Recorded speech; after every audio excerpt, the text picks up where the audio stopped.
Hello student. तो आज हम लेकर आए हैं कन्फ्यूजिबल वर्ड पार्ट 1, जिसमें कि हम आगे और भी ज़्यादा वर्ड्स करने वाले हैं, इसलिए इसको पार्ट्स में डिवाइड किया गया है। तो चलिए स्टार्ट करते हैं। देखो, बेसिकली कन्फ्यूजिबल वर्ड्स हैं क्या। आप स्क्रीन पर देख सकते हो कि कई बार ना स्टूडेंट्स कंफ्यूज हो जाते हैं कि अफेक्ट और इफेक्ट के बीच का डिफरेंस क्या है। देखो, बेसिकली अगर हम अफेक्ट की बात करें तो पार्ट ऑफ स्पीच पे आते हैं। पार्ट ऑफ स्पीच इसका होता है वर्ब, है ना। वर्ब है जिसका अर्थ होता है प्रभाव डालना। ठीक है। As an example, the flood affected the region. किसी पर्टिकुलर रीजन की अपन बात कर रहे हैं जहाँ पे फ्लड ने क्या किया, प्रभाव डाला। ठीक है। फिर आती है इफेक्ट की बात। इफेक्ट की अगर हम बात करें तो इफेक्ट का पार्ट ऑफ स्पीच होता है अपना नाउन। ठीक है। जिसका अर्थ प्रभाव डालना नहीं, सिर्फ प्रभाव होता है। ठीक है। अब देखो इसको कैसे यूटिलाइज करेंगे। जैसे कि हम बोल रहे हैं इफेक्ट ऑफ फ्लड, है, यानी फ्लड के जो प्रभाव हैं कैन बी सीन, देखे जा सकते हैं इन मैनी सिटीज। राइट। आपको पता है जब बारिश तेज होती है तो बहुत से शहरों को स्ट्रगल करना पड़ता है। सेम चीज है, देखो नेक्स्ट इसकी, ये है एक्सेप्ट, एक्सपेक्ट एंड एक्सेप्ट। देखो ये जो A double C E P T accept है, पार्ट ऑफ स्पीच वर्ब है जिसका मतलब है स्वीकारना। अब स्वीकारना किस चीज को, किसी ऑफर को, किसी प्रपोजल को, है ना। अब एक स्वीकारना वर्ड एक और होता है, वो इसमें नहीं लिया क्योंकि ये सेम साउंड नहीं कर रहा था, एडमिट। एडमिट भी स्वीकारना ही होता है लेकिन इसको बेसिकली यूज किया जाता है गलती स्वीकारने के लिए। ठीक है। एक्सपेक्ट वही पार्ट ऑफ स्पीच वर्ब है लेकिन इसका अर्थ होता है उम्मीद करना, है ना। नाउन होता है एक्सपेक्टेशंस, सुना होगा कि उसकी अपने बेटे से बहुत एक्सपेक्टेशंस हैं। तो एक्सपेक्ट वो नाउन है और ये वर्ब है। अब आता है एक्सेप्ट। एक्सेप्ट प्रेपोजिशन भी होता है, कंजक्शन भी होता है, जिसका अर्थ है नॉट इंक्लूडिंग। यानी हमने एक्सेप्ट रवि, एक्सेप्ट मोहन लिख दिया तो यानी के अलावा का भाव रखता है ये। ठीक है। नेक्स्ट आ जाते हैं अडेप्ट, अडेप्ट एंड अडॉप्ट। ठीक है। अब देखो ये तीन वर्ड हैं जो कंफ्यूज करते हैं। अडेप्ट की बात करूं तो इसका पार्ट ऑफ स्पीच वर्ब है जिसका अर्थ होता है टू मॉडिफाई। बदलते हैं ना, कई चीजों को बदलते हैं, क्यों बदलते हैं वो भी बताती हूँ। या टू एडजस्ट, यानी कि क्यों कर रहे हैं, क्योंकि हम उसके अनुकूल, उसके अनुसार चलने का काम करते हैं, तो इसका अर्थ होता है अनुकूल होना। ठीक है। वही नेक्स्ट देखो अडेप्ट। अब प्रोनाउंसिएशन सेम आ रहा है लेकिन पार्ट ऑफ स्पीच देखो अलग है, ये है एडजेक्टिव। अब इसका अर्थ क्या है, जैसे हम बोले स्किलफुल,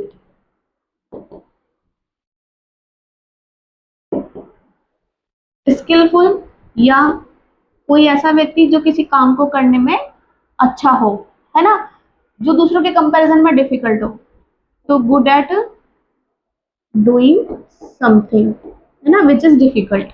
अब इसका अर्थ क्या निकलता है, निपुण किसी काम में, कौशल, कौशल नहीं कुशल बोलेंगे, किसी काम में कुशल है कोई।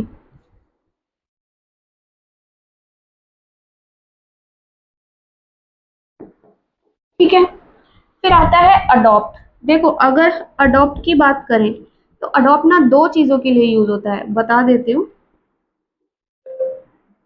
चाइल्ड के लिए यूज करोगे तो गोद लेने का भाव रखेगा, है ना। और अगर वही इसको किसी मेथड के लिए अपन यूज कर रहे हैं, किसी सजेशन के लिए अगर अपन इसे यूज कर रहे हैं, तो ये एक तरीके से उसको ग्रहण करने का, यानी कि उसको स्वीकारने का या अप्लाई करने का भाव रखता है। तो हम इसको क्या देते हैं, वही ग्रहण करना। जैसे मान लो we adopted the method that was being used in different companies, तो हमने उस मेथड को ही अडॉप्ट किया, यानी ग्रहण किया जो दूसरी कंपनी वाले यूज करते, क्योंकि वो बेनिफिट में थे और हमारा ग्रेजुअली लॉस जा रहा था। तो एज एन एग्जाम्पल ये हो सकता है। ठीक है, फिर नेक्स्ट है एडवर्स एंड अवर्स। अब देखो एडवर्स एंड अवर्स की बात करें, एडवर्स सिचुएशन, सिचुएशन के लिए यूज कर सकते हैं। तो एडवर्स सिचुएशन कैसी होती है, जो आपके फेवर में ना हो, कैसी हो, प्रतिकूल हो, कैसी हो, प्रतिकूल हो। क्या बोल सकते हैं, नॉट प्लेजेंट भी बोल सकते हैं,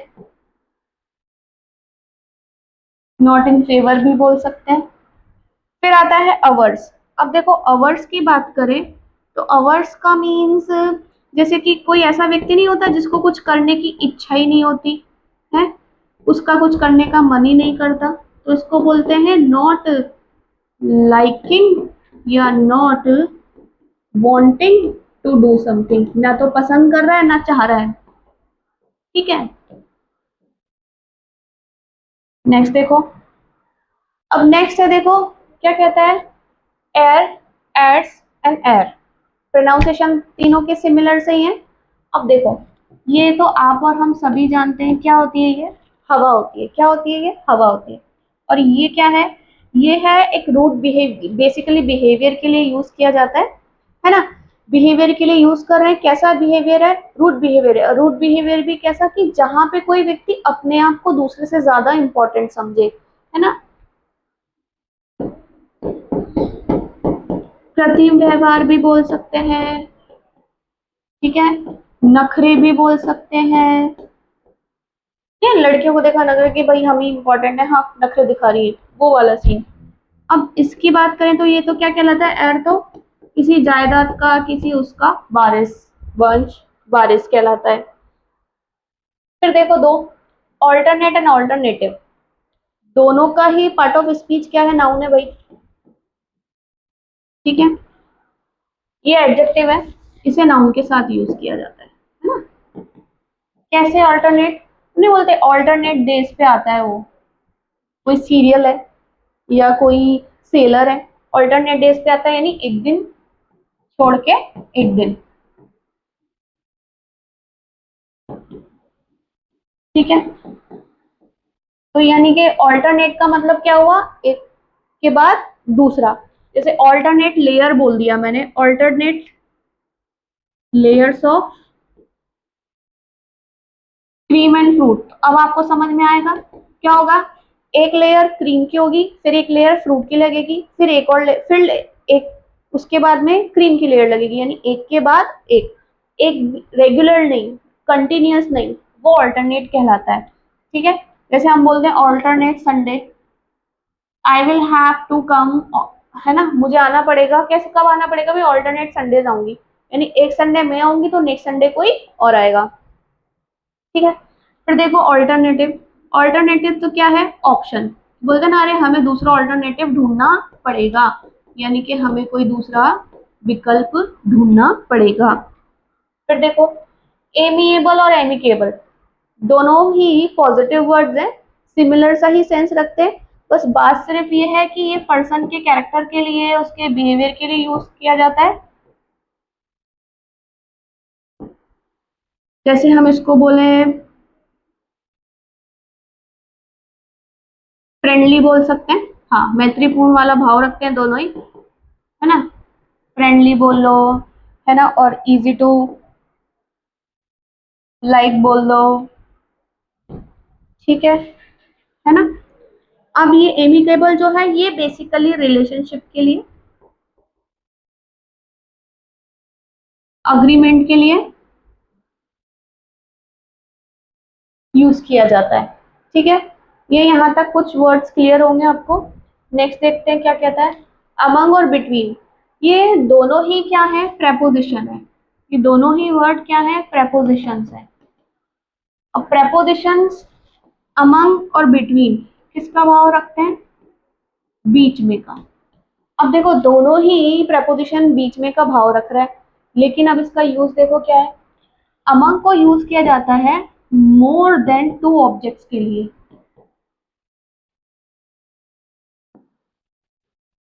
ठीक है, जैसे हम बोलते हैं डिस्ट्रीब्यूट दीज कैंडीज या डिस्ट्रीब्यूट दीज पेंसिल्स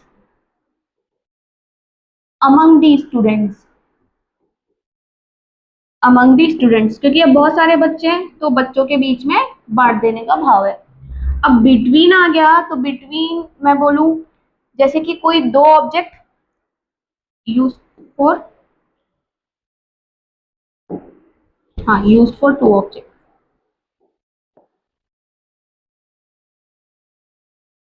दो ऑब्जेक्ट्स के लिए यूज किया जाता है केवल। ठीक है, जैसे कि ये एक बॉल है ना, यहाँ पे मैंने दो बॉल बना दी।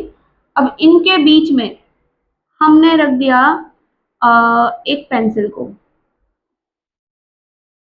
ठीक है, तो हम क्या बोलेंगे, that pencil is between the balls, balls के बीच में पेंसिल है।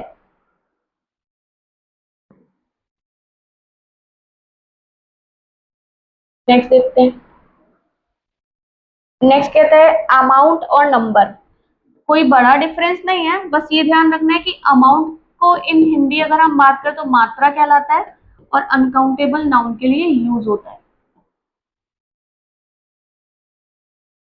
ठीक है, नंबर का मतलब है संख्या जिसे गिना जाए, इसलिए इसे क्या बोलते हैं, काउंटेबल नाउन के लिए यूज फॉर काउंटेबल नाउन। ठीक है, नेक्स्ट देखो अम्यूज्ड एंड बीम्यूज्ड। देखो अम्यूज्ड एंड बीम्यूज्ड का मीन्स क्या है। Amused, I was amused, amused with यानी प्लीज्ड विथ, एंटरटेन्ड। किसी चीज से आपको बहुत मजा आ गया तो आप क्या हो गए हो, एंटरटेन। किसी से एंटरटेनमेंट मिल गया तो आप एंटरटेन्ड हो, आपको उसको देख करके मनोरंजक हो गया, है ना। एंटरटेन बोल सकते हैं, प्लीज्ड विद बोल सकते हैं। ठीक है, अब देखो ऑक्यूपाइड विद प्लेजर, वही जो मनोरंजन मिल गया तो आप क्या हो गए, प्लेजर आ गया, आप में मजा आ गया, आनंद आ गया आपको, ऑक्यूपाइड विद प्लेजर। ठीक है, अब अगर हम नेक्स्ट देखें तो क्या है, बी म्यूज्ड। तो बच्चा सोचेगा कि जैसे फ्रेंड का वर्ब होता है बी फ्रेंड, तो यहाँ पे शायद अम्यूज्ड का बी म्यूज्ड हो गया, नहीं। देखो बी म्यूज्ड का मीन्स होता है like to be confused, confused होना, या फिर लॉस्ट इन थॉट्स। और जब आप थॉट्स में लॉस होते हो तो क्या होता है, आप आगे कुछ सोच नहीं पाते हो, है ना। तो ये होता है एर्केन और एर्केइक। देखो अगर हम इस एर्केन की बात करें तो इसका अर्थ देखो है पार्ट ऑफ स्पीच एडजेक्टिव, और अर्थ रखता है कि अ, जिसे समझा ना जा सके। अब आप कौन सी चीज को नहीं समझ सकते, जो चीज कैसी है, सीक्रेटिव होगी या मिस्टीरियस होगी।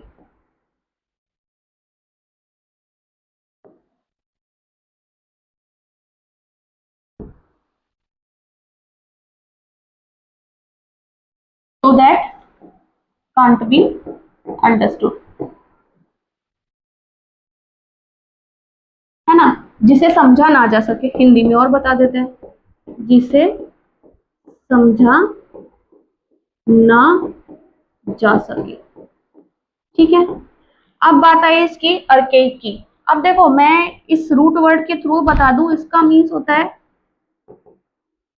फर्स्ट या एंशिएंट। तो आईसी तो एडजेक्टिव का सफिक्स होता ही है, तो आर्केइक का मीन्स क्या बना, that is no longer used, old fashion,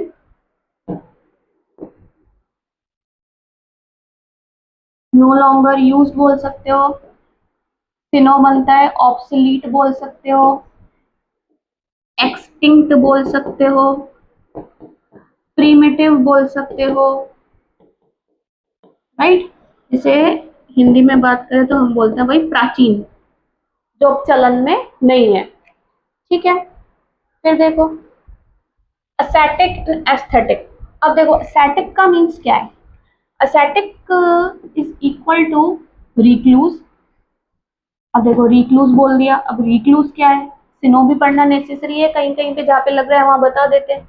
recluse बोल सकते हो, सेलिब्रेट बोल सकते हो। अब इसका अर्थ समझो।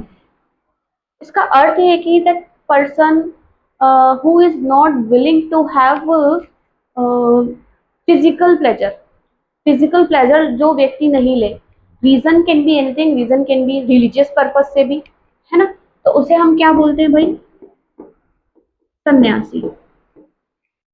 एक और वर्ड आता है जैसे हर्मिट, अगर हम बोल दें, है ना। सन्यासी जो अपने आप को दूसरे व्यक्तियों से अलग रखे हैं और फिजिकल प्लेजर से अपने आप को दूर रखने वाले। अब एस्थेटिक आजकल बड़ी वो रील्स वगैरह चलती हैं, आप देखते हो एस्थेटिक व्यू, है ना, एस्थेटिक पिक्चर। क्यों? क्योंकि हम उसमें सुंदरता को ढूंढते हैं। एस्थेटिक का मीन्स होता है connected to beauty, connected to beauty, सुंदरता से कनेक्टेड।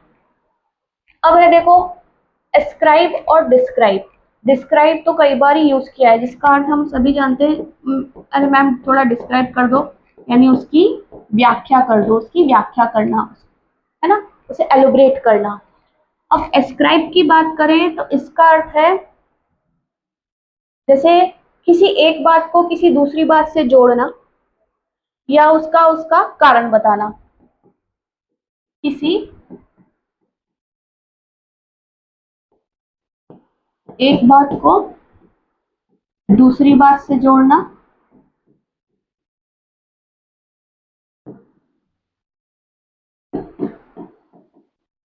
या कारण बताना या मानना, कारण बताना या मानना। अब एज एन एग्जांपल समझो, जैसे नहीं बोलते अरे यार मैं तो गिर गया, मेरी तो किस्मत ही खराब है। अब इसने गिरने को किससे कनेक्ट कर दिया? किस्मत के खराब होने से, यानी कि दोष मढ़ दिया किस्मत पे। तो वो सेंस, जैसे ही ascribed his failure to his bad luck। अब वो उसने अपनी नाकामिया जो नाकामयाबी है ना, उसको जोड़ दिया किससे? अपने बैड लक से। तो यानी कि अपनी बुरी किस्मत के ऊपर इल्जाम मर दिया कि मेरी किस्मत खराब है इसलिए मैं फेलियर हो गया, या उसने अपने बुरी किस्मत को कारण बताया अपने फेलियर का। ठीक है, देखो एस्पर्जन्स और डिस्पर्जन्स। एस्पर्जन, ठीक है, डिस्पर्जन। डिस्पर्जन तो छितरना, बिखरना वाला भाव है ना, छितराना भी बोल सकते हैं। छितराना मतलब बिखरने वाला भाव है। जैसे हम बोले पॉपुलेशन डिस्पर्जन,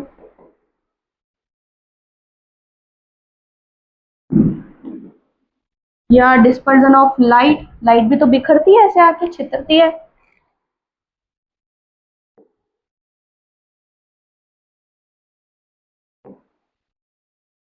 अब आ जाते हैं हम किस पे? एस्पर्जन्स पे। देखो एस्पर्जन्स, कास्ट एस्पर्जन। कास्ट एस्पर्जन का मतलब है भाई कलंक लगाना। ये वर्ब यूज किए मैंने कि भाई ये वर्ब यूज करते हैं बेसिकली ऐसे चीजों के लिए, तो हम बोलते हैं कलंक। क्रिटिकल या अनप्लेजेंट रिमार्क भी बोल सकते हैं इन इंग्लिश।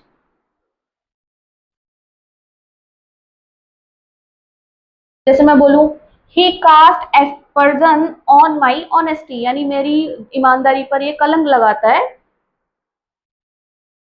फिर देखो अश्योर, एंश्योर और इंश्योर।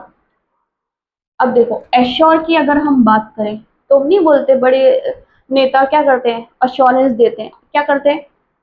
आश्वासन देते हैं, गारंटी देते हैं। तो अश्योर का मीन्स क्या है भाई? आश्वासन देना, है ना। फिर आता है इंश्योर। इंश्योर, देखो यहाँ पे श्योर वर्ड आपने सुना होगा, are you sure? Yes I am sure, यानी आप, है ना, सुनिश्चित हो किसी चीज को लेके, श्योर हो, मतलब तुमने कंफर्म कर लिया तुम श्योर हो, तो इन लगा करके उसने उसको वर्ब बना दिया। श्योर करना कहलाता है। तो इसको हम ये भी बोल सकते हैं टू बी श्योर। कैसे? यानी कि सुनिश्चित करना। जैसे किसी चीज को दो बार चेक करके क्या करते? सुनिश्चित करते हैं ना कि भाई तुमने दो बार चेक कर लिया, ताला लगा, यस आई एम श्योर। अब इंश्योर इंश्योरेंस सबने देखा होगा, इंश्योर करना यानी बीमा करना, बीमा लेते हैं ना, इंश्योर। ठीक है, अब इसमें मैंने डी डी लगा दूंगी तो इंश्योर्ड हो जाएगा, इंश्योर्ड। तो आई एम इंश्योर्ड यानी कि मैंने बीमा लिया हुआ है, तो मैं कैसी हूँ, मैं इंश्योर्ड हूँ। तो ये है थे आपके कुछ 15 स्लाइड्स में डिवाइडेड थे, किसी में 2 वर्ड्स थे, किसी में 3 वर्ड्स थे। तो ये थे आपके कुछ कंफ्यूजेबल वर्ड्स, जिन्हें हम कंटिन्यू करेंगे नेक्स्ट वीडियो में। तो प्लीज बने रहिएगा सीखने के लिए। Thank you so much.